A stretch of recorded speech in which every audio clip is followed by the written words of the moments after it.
રાજકોટમાં સર્વેશ્વર ચોક charitable trust દ્વારા સર્વેશ્વર ચોક કા રાજા ગણેશ મહોત્સવનું ભવ્ય આયોજન કરવામાં આવ્યું છે, જે દરમિયાન આજે મહારક્તદાન કેમ્પનું આયોજન કરવામાં આવ્યું હતું. કેમ્પમાં 200 બોટલ રક્ત એકત્ર કરવાનો લક્ષ્યાંક રાખવામાં આવ્યો હતો. મોટી સંખ્યામાં લોકોએ રક્તદાન કરી આ સેવા કાર્યમાં સહભાગી બન્યા હતા. આ એકત્રિત થયેલું રક્ત જરૂરિયાતમંદ વ્યક્તિ સુધી પહોંચાડવામાં આવશે.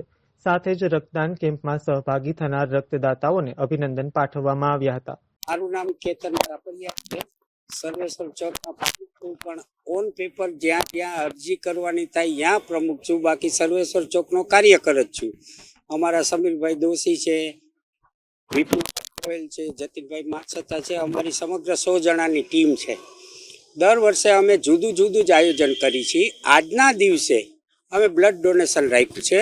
અત્યાર લગી હજી 5 વાગે ચાલુ થયું છે, એટલે ધીમે ધીમે પ્રવાહ થતો જશે અને 150 થી 200 બોટલ અમારો ટાર્ગેટ છે.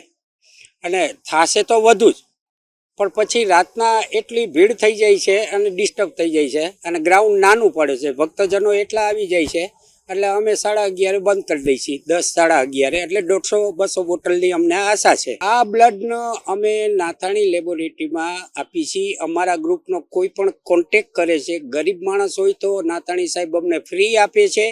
પ્લસ થોડોક પૈસાવાળો હોય, ખમતો હોય તો એને 50%માં આપે છે, બાકી રેગ્યુલર આપે છે.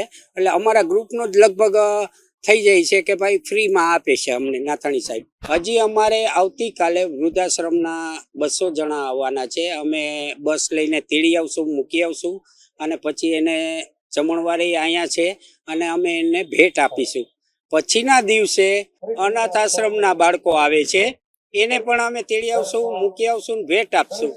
પછી આ વખતે અમે અંધજનોના ભાઈઓ બહેનો બોલાવ્યા છે કે એ અમારા માટે આ વખતે પહેલી વાર જ છે કે અમારે કઈ રીતે પીરસવાનું એ અમને હવે જાણવા મળશે કે કઈ રીતે એની સેવા થાય છે. તો અમારા પ્રોગ્રામ બધા સેવાભાવીના પ્રોગ્રામ છે, કે હસાયરો કે ડાયરો કે એવું નથી રાખતા.